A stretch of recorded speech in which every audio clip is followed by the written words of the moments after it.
एक बार की बात है, सनदास थे, उनका प्रतिदिन का काम था जूते चप्पल बनाने का।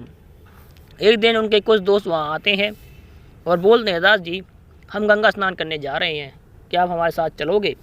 दास जी कहते हैं, नहीं भाई आप जाइए, मुझे कुछ व्यक्तियों को जूते बना के देने हैं और आप गंगा माता से मेरा प्रणाम कह देना। भगवान का काम हर इंसान को करना चाहिए, ये तो बहुत पुण्य का काम है, बड़ी किस्मत वालों को गंगा स्नान मिलता है। दास जी की बातें उनकी पत्नी सुन रही होती हैं, तो उन्हें बड़ा गुस्सा आता है।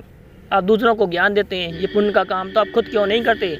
आप क्यों नहीं जाते गंगा स्नान करने के लिए?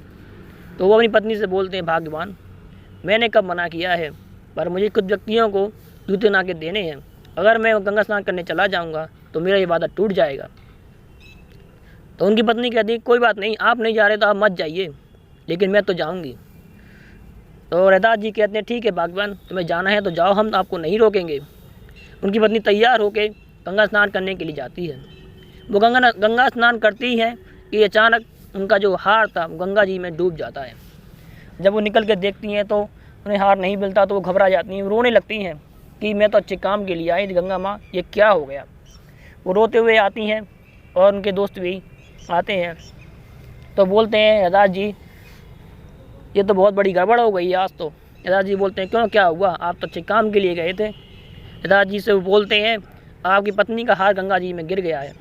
तो रैदास जी बोलते हैं, ये तो अच्छी बात है, अच्छे काम में गए हैं तो अच्छे काम में कोई चीज़ दान की हुई है तो गलत थोड़ी है, गंगा माँ ने स्वयं ले लिया हार को, तो उसमें गलत क्या है। तो रैदास जी की पत्नी रोने लगती है, आपको बड़ी अच्छी बात लगती है, मैं तो अच्छे काम के लिए गई थी, पता नहीं क्यों मेरा हार गया, किसकी नज़र लग गई, आप ही की नज़र मुझे लग गई है, ये चीज़ वो चीज़। वो रोने लगती हैं, वो दहाड़े मार के बहुत ज़्यादा दुखी होती हैं।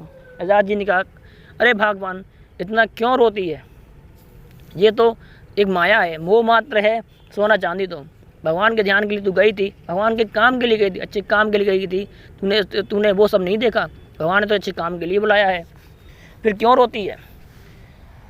लेकिन उनकी पत्नी नहीं मानती, रोने लगती है। तो उनकी पत्नी अपनी पत्नी का रोना देख के रैदास जी कहते हैं, अरे भगवान, तो कटोरा उनके हाथ में रहता है, तो वो कटोरे को पानी में डाल के निकाल के कहते हैं, ये देख कहीं ये हाथ तेरा तो नहीं है। वो देखती है तो कहती, हाँ ये हार तो मेरा ही है, और वो हार लेके खुश हो जाती हैं। रैदास जी कहते हैं, अरे भगवान वहाँ सिर्फ जाने से कुछ नहीं होता, अगर आप तन से वहाँ जा रहे हो, अगर मन से नहीं जा पा रहे तो आपको गंगा स्नान करना ही व्यर्थ है। इंसान का यही है, अगर वो जा रहा है निश्चित भाव से जाए, अच्छे काम के लिए जब जा रहे हो तो तन और मन दोनों से ही जाइए। अगर आप वहाँ जा रहे हो, आपका ध्यान यहाँ है घर पर, और वहाँ जा रहे हो तो आपको जाना ना जाना व्यर्थ ही है। इसलिए इंसान को चाहिए कि इंसान का मन चंगा होना चाहिए। अरे मन चंगा है तो कटौती में गंगा है, गंगा जी तो हर वक्त सर्वत्र होती हैं भगवान की तरह।